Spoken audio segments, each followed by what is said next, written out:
Rick, you said yesterday you expected Josiah to get back to it at some point, but I mean, did you expect something like that? Well, I don't know if you expect anything other than he's been a huge part of this program from the time he walked on campus. And what I loved about him, and I've said it before, when Jordan was going through a little bit of a slump, he struggled in practice, but the last 2 days, we've had some really good work in practice, and Josiah got back to being aggressive. And what we told our guys that we're not going to sit around and watch Dalton do it. We got too many good players, and I said we're not going to do that. And I told those guys, it's simple. You're open, and we want you to do what we do. And great performance with our guys tonight against you guys know how much respect I have for John and his program and his players, and we knew they were going to be a really difficult team to guard. We knew they could get going. I thought up until tonight I was the best player to ever come out of Hickory, but that got blown up tonight. Dillingham was phenomenal. He was phenomenal. But it was just a great team win for us. I thought Zakai and everyone, I talk about it. I thought Tobey's minutes were really important at a time when they were just really hitting us hard on the glass. But am I surprised with Josiah, Santi? I mean, we've been through so much with those guys, and I'm not surprised because our older guys, our experience, I thought was really, really important tonight. Coach, just back in the back, just before practice yesterday, you talked about the importance of getting off to a good start on the road, especially in this building. Talk about your guys being able to come out like they did in that first 10 minutes. Well, again, the key is, we play fast too, and we told them it's going to be a totally different game than we've been in the last two games. We've been in a low possession game, played two teams, and obviously Kentucky's an extremely fast team. It moves with it. We do too, and so we early really tried to concentrate on transition defense because we didn't want them to get out and get going early. But on the other way, we said, hey, we want to do what we do, get down the floor as quickly as we can, and we're open. We want to shoot it, and again, we made shots early, but the great thing about it was coming within what we spend most of our time doing, but it was a mindset with our guys. I think the last 2 days leading up to this, we had some really highly competitive practices, and just really proud of the effort they gave tonight. Rick, you referenced not having guys sit around and just watch Dalton and do it. Was this important for them to see what they can do still too? Yeah, you know what, Mike, I don't even know why we got to that point. We haven't been that kind of team. And I mean, obviously he can go do it, and there's some games, and there'll be some other games this year where he'll do some of that. But again, I also think Kentucky did a nice job guarding him, and as the season goes on, he's going to have to deal with that. I thought that John had a great game plan to make him guard as much as he possibly could, and they did a good job getting him into some mismatches that they wanted. And all this is new to him, and as he continues to grow, like he already has, he's got a chance to get so much better. But what I think helps him more than anything is that his teammates, they believe in him, but they also want him to continue to get better like they want to get better. And he will, because he's a worker. Rick, have you seen that intensity from Tobey before, and how much of that was kind of that brouhaha sparking point for you guys? Oh, I've seen that intensity from Tobey. I mean, there's no doubt that he's got a streak in him. That I mean, Tobey's tough. He's he's so young to the game still, but the one thing he's going to do is going to go rebound, be physical, try to do his job, and compete. And that happens. I think with two teams, they're battling. I mean, both teams played hard, and loose ball, you go get them, and it's part of it. But have I seen him? Yeah, I've seen him like that a few times. How important was Jonas tonight? What did you see out of him in the post? Well, again, Jonas, has to deal with a lot around the rim there, and he helps. There's so many little subtle things that he does. I do think our guys feel like that they've got someone behind him that can help him rim protect a little bit, and offensively, he's working hard to try to get his space and do things like that. But Jonas is a big part of what we need from him and what he will do. And this team needs it.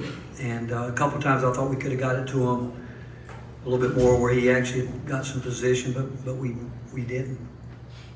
Batman West. Rick, what was different about Zakai tonight and him being able to bounce back from the last couple of performances? Well, in all honesty, I told him that I thought he had to change his demeanor. I told him I think you're one of the best point guards in the country. But I told the whole team at some point in time, I can't be the only guy getting on guys. I said, you've got to do that. And because, I am relentless in terms of details and those type things. But I said, we can't be a team that when we're down, saying to each other, we're good, when it's not good. I said, we've got to be transparent. We've got to be, you guys that were at practice yesterday, the last 2 days, he did a great job where he took it on himself. Said, hey, I'm the guy that's supposed to be driving this car, and I'm going to make sure that guys are doing what they're supposed to do when they're supposed to do it. If not, I'm going to let them know about it. And and tonight I thought he went through a stretch a little bit where he was trying to do a little bit too much, but overall, I thought he was terrific. You talk a lot about how guys don't have to take a lot of shots to have a huge impact on a game, and for Vescovi, the way he played tonight, is that an example of that? I mean, I think he took 4 shots and had just looked like a really big impact on that game. What we tell our guys, we want you to do what you do with confidence. Do what you do. Don't do things you're not comfortable with. And Santi's very unselfish. I mean, you guys have been in practice. Watched this practice. We've told him through the years he's got to take shots. Because if we do that, if we turn down shots, which we have at times, it really messes our spacing up because guys are coming in to rebound. There's nowhere to go, and then we just get discombobbled. But Santi impacts the game in so many different ways with whether he's taking a lot of shots or not. But I love it when he's driving. I love it when he takes his shots. But it's what he does all around. His defensive game is just tremendous, and he's not afraid to go mix it up rebounding wise. And I think his demeanor, I think that he and Zakai and Jemai and Jonas and I think those are the older guys, they have a lot of trust in each other, a lot of confidence in each other, and those guys are very real with each other. They really are, and they're willing to, they can talk through a lot of things, but Santi and Josiah and Meshack and Ziegler, they do an incredible job with fix-it plays when we break down and do some things, and they can really cover each other's back. A few more for Coach. Hey, Rick, Tennessee, you're the first team to score more than 100 Rupp Arena in more than 30 years, so kind of a two-part question. After scoring only 59 earlier this week, can you recall the last time you've seen such a big swing in points for one of your teams? Well, again, it goes back, this is the high possession game. I mean, Kentucky's, they're lethal when they get out and run, and they get down the floor, they really attack. And I'm really kind of surprised when I was doing a pregame radio show, Bob asked me about their speed. I said, well, let's talk about our speed. I said, we play fast. I said, that's what we talk about. We play fast. And so I knew it was going to be a high possession game. I knew that there's no question. But it goes back where I've said it many times that each game takes on its own personality. The last 2 games that we played with Vanderbilt and South Carolina was more of a lower possession game, but we knew coming in here it would be an up and down, a lot of shots. Have I seen a big swing like that? Probably, in the time I've been in it, but that's the reason. It really is. It's not. It's just there's so many possessions in this game compared to the last 2. Hey, Coach, I'm sure when you watch this game, you probably prepared, maybe expecting DJ Wagner to play, but just what does he bring to this Kentucky team? I'm sorry? DJ Wagner, the point guard.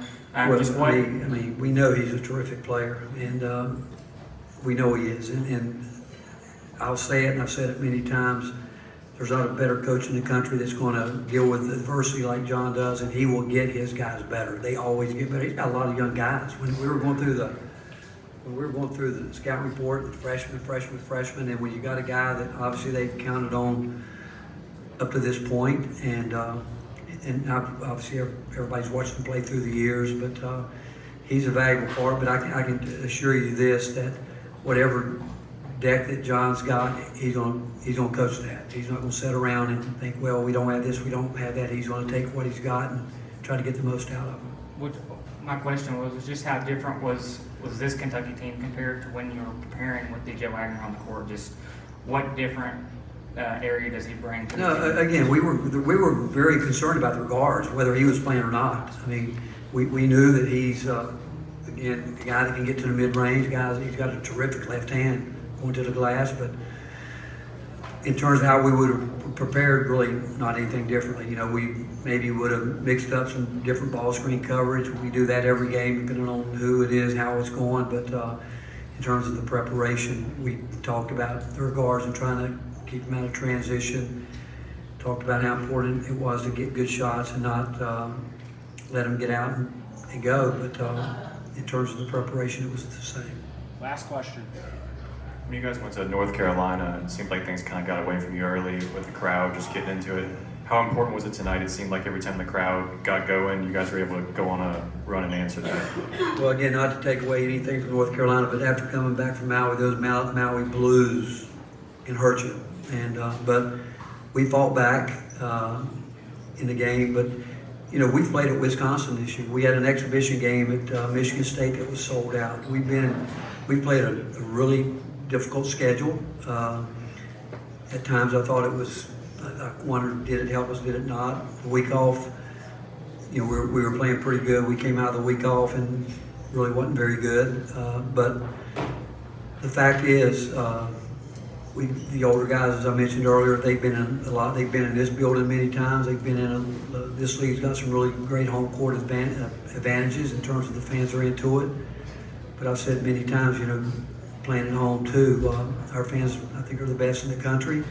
But those older guys were the ones that basically got it done, and they've been in big arenas and loud crowds, and I thought they handled themselves well. Thanks, Coach. All right, thank you all. Tennessee players be